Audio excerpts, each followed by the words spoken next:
بہترین اور اچھے لوگوں کی پہچان اور نشانیوں کو بیان کرتے ہوئے جناب محمد عربی صلی اللہ تعالیٰ علیہ وسلم نے یہ بھی بیان فرمایا ہے کہ طاقتور مومن کمزور مومن سے اچھا ہے۔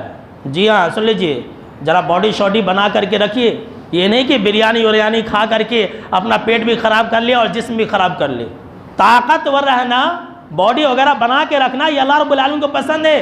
اور یہی وجہ ہے میرے دوستو کہ آپ دیکھیں گے جناب محمد عربی صلی اللہ تعالیٰ علیہ وسلم صبح شام ہمیشہ اپنے زندگی کے ہر ایام میں تین مرتبہ یہ دعا پڑھا کرتے تھے، اللہم عافنی فی بدنی، اللہم عافنی فی سمعی، اللہم عافنی فی بصری، لا الہ الا انت، تین مرتبہ کہ اللہ تو میرے بدن میں، میرے آنکھ میں، میرے کان میں عافیت عطا فرما، تیرے علاوہ کوئی معبود برحق نہیں۔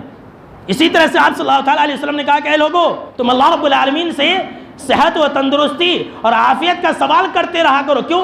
اس لیے کہ ایمان اور یقین کے بعد صحت و تندرستی سے بڑھ کر کے کوئی چیز نہیں ہے۔ ایمان کے بعد سب سے بڑی دولت صحت و تندرستی ہے، یاد رکھ لیجئے۔ اسی لیے آپ صلی اللہ تعالیٰ علیہ وسلم کا یہ بھی کہنا ہے کہ تم بیماری آنے سے پہلے اپنی صحت کو غنیمت جانو۔ کیوں؟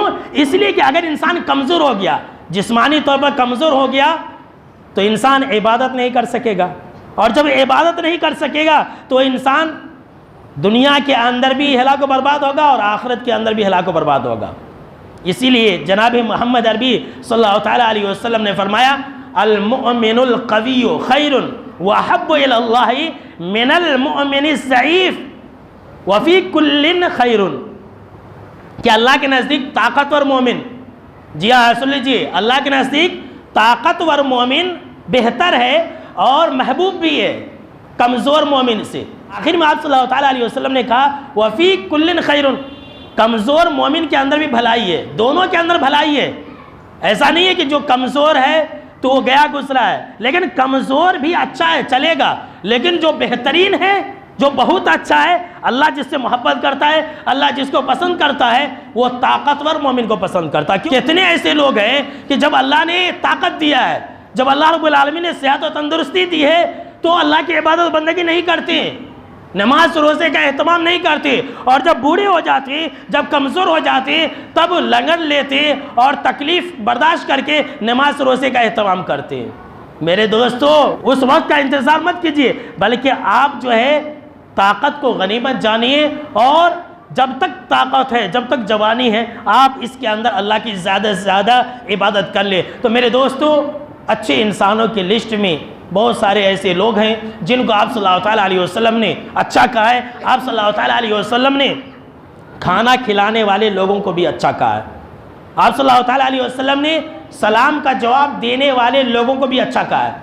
آج کل کتنے ایسے لوگ ہیں سماج اور معاشرے کے اندر کہ آپ سلام کریں گے تو گالی دیتے، بولتے اعوذ باللہ من الشیطان الرجیم۔ کتنے ایسے لوگ ہیں کہ سلام کرنے پر جواب دیتے علیکہ، کافروں والا جواب دیتے۔ بہت برے لوگ ہیں، بیڈ لوگ ہیں، جو سلام کا جواب نہیں دیتا برا انسان ہے، یہ جناب محمد عربی صلی اللہ تعالیٰ علیہ وسلم کا کہنا ہے۔ اور جو انسان سلام کا جواب دیتا ہے، کھانا کھلاتا ہے، غریبوں کو کھانا کھلاتا ہے، ایسے لوگ بہت ہی اچھے لوگ ہیں، یاد رکھ لیجئے۔ اسی طرح سے آپ صلی اللہ تعالیٰ علیہ وسلم نے کہا کہ اچھے لوگ وہ ہیں جو وعدہ کو پورا کرتے ہیں اور پاک بازی کو اختیار کرتے ہیں۔ اچھے وہ لوگ ہیں جو توبہ اور استغفار کو لازم پکڑتے ہیں۔